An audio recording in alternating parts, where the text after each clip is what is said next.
আমি নিজের থেকে আসি নাই, আমাকে দাওয়াত করে নিয়ে আসছো তোমরা। এটা কেমন মেহমানদারি তোমরা আমার সাথে করতেছো? একটা নয়, দুইটা নয়, অনেকগুলো চিঠি আমাকে দিয়েছো। তো ইমাম হুসাইনের ডাকে কেউ সাড়া দেয় নাই, সাড়া কেউ দেয় নাই।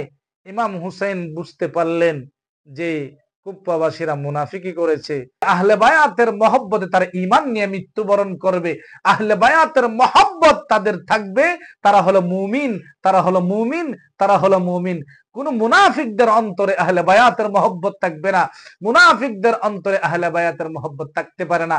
ইমাম হুসাইনের কথা বললেই, শুহাদায়ে কারবালার কথা বললেই তাদের শরীরের মধ্যে অ্যালার্জি হবে, আর মুমিনদের হৃদয়ে সাকিনা নাজিল হবে। কথা বলেন ঠিক না বেঠিক? প্রিয় ভাইয়েরা আমার, এই আহলে বায়াতের গুরুত্ব, এই ইমাম হুসাইন, ইমাম হাসান, তাদের দুই ভাইয়ের গুরুত্ব আমার নবীজি কেমন দিয়েছেন। আমার নবীজি বলেছেন তারা যুবকদের জান্নাতে সরদার, সাইয়্যিদুশ শাবাবি আহলিল জান্নাহ। কথা বলেন ঠিক না বেঠিক? আর ইমাম হুসাইন, আজকে যারা ইয়াজিদকে এত বেশি, ইয়াজিদের পেতত্তারা আজকে যারা ইয়াজিদকে রাহমাতুল্লাহ আলাইহি বলে, আজকে ইয়াজিদকে জান্নাতি বানাতে চায়।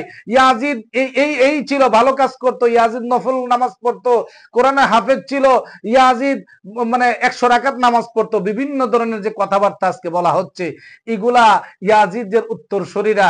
আমি তাদেরকে বলতে চাই দেবতহীন ভাষায় যে ইয়াজিদের যে কাণ্ড ঘটিয়েছে 3 বছরের শাসন আমলে, প্রথম কাজটি ঘটেছে ন্যাক্কারজনক ঘটনা, ইমাম হুসাইনকে পরিবার সহকারে 72 জনকে কারবালার ময়দানে শহীদ করেছে।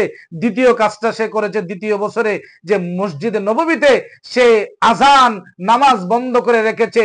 3 দিন পর্যন্ত আজান নামাজ বন্ধ ছিল। এই গুরু গাদা বেঁধে রেখেছে, অবাধে নারীদের সাথে জানা করেছে, অনেক সাহাবীদেরকে শহীদ করেছে।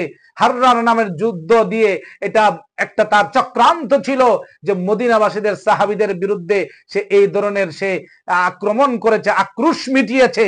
প্রিয় ভাইয়েরা আমার, শুধু এটাই নয়, শুধু এটাই নয়, এটা করে ক্ষান্ত হয় নাই, শেষ পর্যন্ত সে বাইতুল্লাহতে, কাবাতে সে অগ্নিসংযোগ করেছে।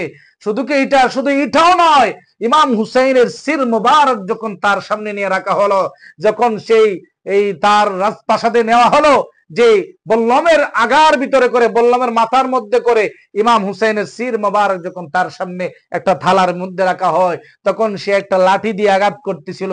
আমার দাদারা যেটা পারে নাই, আমার পূর্বপুরুষরা যেটা পারে নাই, বদরের প্রতিশোধ আমি নিয়েছি। এর থেকে প্রমাণ হয় তার ভিতরে ঈমান ছিল না, এর থেকে প্রমাণ হয় তার ভিতরে ঈমান ছিল না, ঈমান ছিল না। অনেকেই তাকে শেষ দরজার ফাসিক বলেছেন, শেষ দরজার সকল ইমামগণ ফাসিক বলেছেন। ইমাম আহমদ ইবনে হাম্বল সেকে কাফের পর্যন্ত বলেছেন, কাফের পর্যন্ত বলেছেন। সুতরাং তার কোনোভাবেই জান্নাতি বলা উচিত নয়, যাবে না। কথা বলেন ঠিক না বেঠিক? যে সে জান্নাতি নয়, এটাই বাস্তব। যারা তাকে ভালোবাসবে, ইয়াজিদকে যারা ভালোবাসবে, তাদের হাসর নাসর হবে ইয়াজিদের সাথে, ঠিক না? যারা হুসাইনকে ভালোবাসবে তাদের হাসর নাসর হবে হুসাইনের সাথে। কথা কোন ঠিক না বেঠিক? যে সকল ভাইয়ের আজকের আঞ্জাম দিল আল্লাহ মাবুদ, আমি তাদেরকে কি দিয়ে খুশি করব আল্লাহ? যার স্মরণে আজকের মাহফিল সাজাইল আল্লাহ, ইমাম হুসাইনের নজর তাদের প্রতি রেখে দিন আল্লাহ। আহলে বায়াতের মহব্বত তাদের অন্তরের মধ্যে স্থাপন করে দেন, আর আহলে বায়াত যেন তাদেরকে মহব্বত করে এই বিষয়টা আপনার দরবারে হাওয়ালা করলাম। আয় আল্লাহ, প্রত্যেকজনকে আহলে বায়াতের প্রেমিক হিসাবে কবুল আর মঞ্জুর করেন আল্লাহ। আয় রব্বুল আলামিন, এত সুন্দর আয়োজন করছে মাওলা, আমার প্রাণ ভরে গেছে। আল্লাহ, এই পাদুবা শহরের আল্লাহ সুন্নিয়তের একটা মারকাজ করে দেন আপনার দরবারে। আজকে মুহররম উপলক্ষে আপনার কাছে ভিক্ষা চাই, শুহাদায়ে কারবালার উসিলা করে আল্লাহ, ইমাম হুসাইনের উসিলা করে আল্লাহ, দয়াল নবীজি জুতা মুবারকের সদকায়ে আল্লাহ, এই পাদুবাতে আপনি একটা সুন্নিয়তের মারকাজ করে দেন আল্লাহ। আল্লাহ রব্বুল আলামিন, যে ভাইরা আজকে আয়োজন করলো আল্লাহ, যারা কাজ করে তাদের কাজের মধ্যে আল্লাহ আপনি মনোযোগ বাড়িয়ে দিয়েন আল্লাহ। করেন আল্লাহ।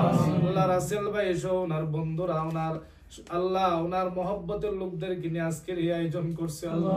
আমার ভাই রাসেল ভাই সহ আমার ভাই সকল ভাইদেরকে আপনার কুদরতি নজরে হাওলা করলাম, কবুল করেন আল্লাহ। প্রতি বছর যেন আরো সুন্দর করে অনুষ্ঠান হয় এই ব্যবস্থা করে দিয়েন আল্লাহ। আল্লাহ আমার ভাই সাংবাদিক ভাই আসছিলেন আল্লাহ, আল্লাহ সজীব ভাই ওনাকে কবুল আর মঞ্জুর করেন আল্লাহ। আয় রব্বুল আলামিন আপনার বান্দাদেরকে আল্লাহ আপনার হাওলা করে দিলাম, আমি নিজেও হাওলা হয়ে গেলাম, কবুল করেন আল্লাহ। আয় আল্লাহ মাবুদ আমি তাদেরকে কি দিয়ে খুশি করব, আমি আল্লাহ তাদেরকে আল্লাহ দয়াল নবীজির জুতা মুবারক সদকায় আমি তোমার দরবারে কুদরতি নজরে হাওলা করে দিলাম। ইল্লাল্লাহ মুহাম্মাদুর রাসূলুল্লাহ।